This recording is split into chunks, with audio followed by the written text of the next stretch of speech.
datang di Ruang Belajar. Kembali lagi bersama Kak Nurul dalam video pembelajaran kali ini. Pada video pembelajaran ini, kita akan membahas mata pelajaran ilmu pengetahuan alam ya adik-adik, yaitu tentang materi ciri-ciri makhluk hidup.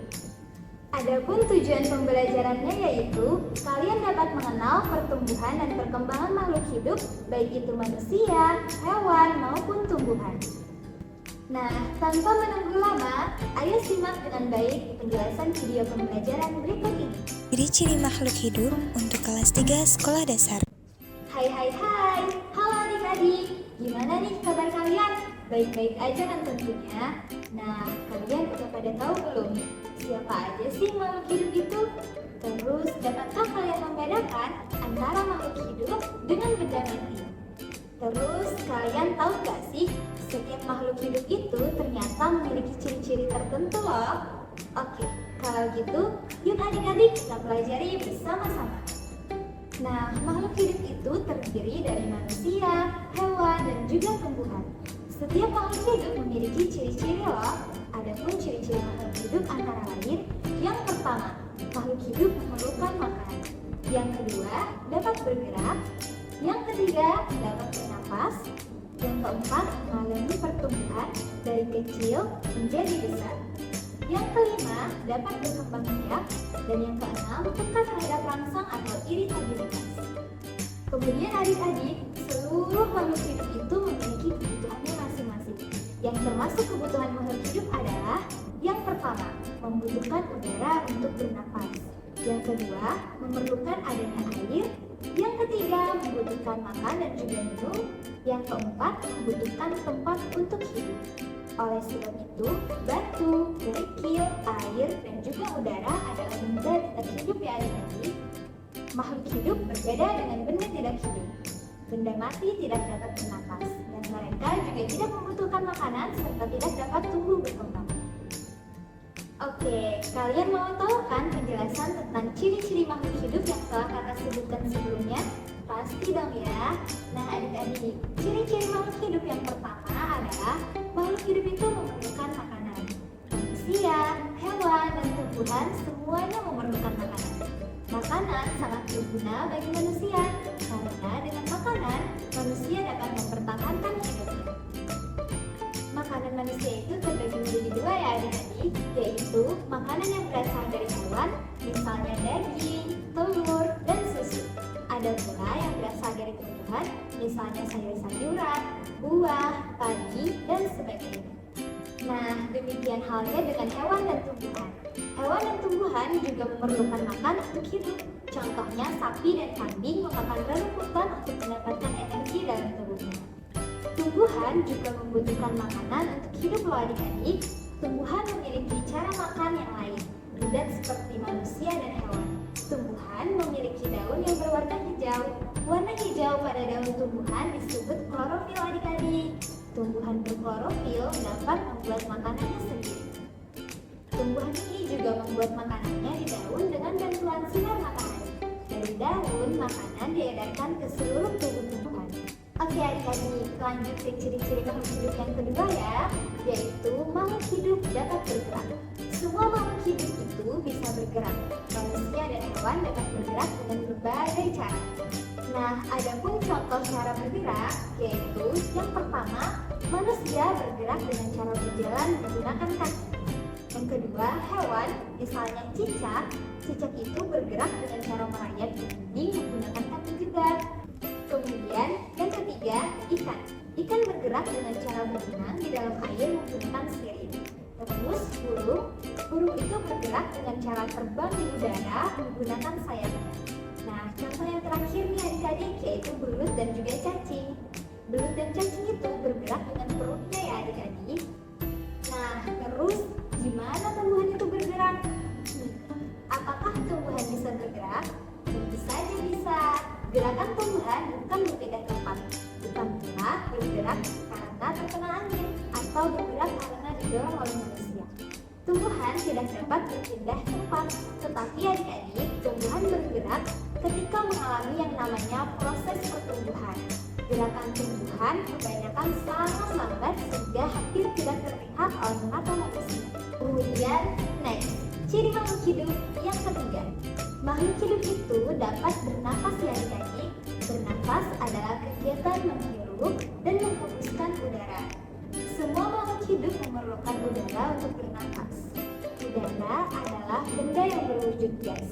Gas untuk bernapas itu dinamakan dengan oksigen.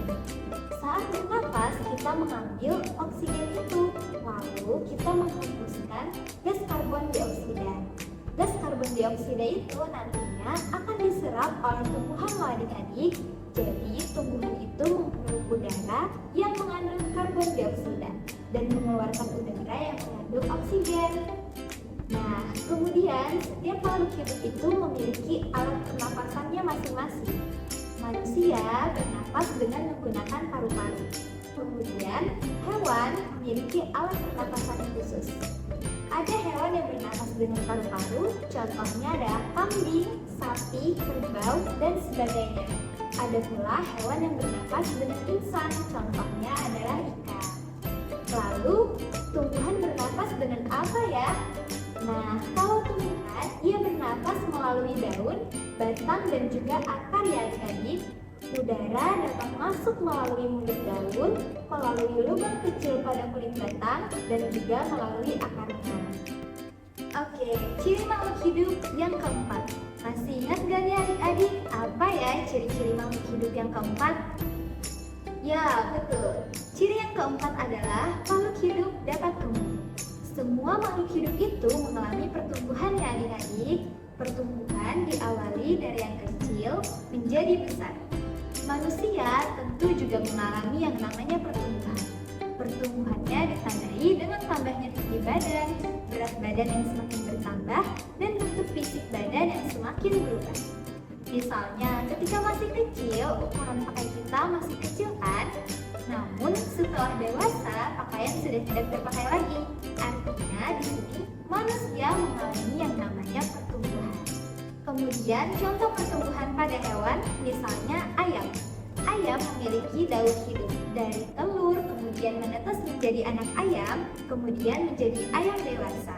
Adapun pertumbuhan pada kucing, yaitu dari anak kucing, kemudian menjadi kucing muda, kemudian menjadi kucing dewasa. Semuanya mengalami yang namanya pertumbuhan ya adik-adik. Nah, terus adapun contoh pertumbuhan pada tanaman. Dari biji, kemudian menjadi kecambah, menjadi tanaman muda, dan akhirnya menjadi tanaman dewasa. Oke, next. Ciri yang kelima. Makhluk hidup dapat berkembang biak. Artinya, makhluk hidup itu memiliki keturunan, yaitu memiliki anak agar tidak punah. Adapun adik-adik, cara hewan berkembang biak itu bermacam-macam.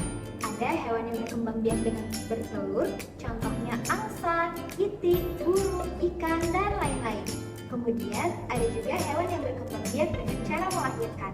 Contohnya adalah sapi, kambing, kerbau, kuda, kucing, dan lainnya. Tumbuhan juga berkembang biak ya. Cara berkembang biak tumbuhan juga berbeda-beda.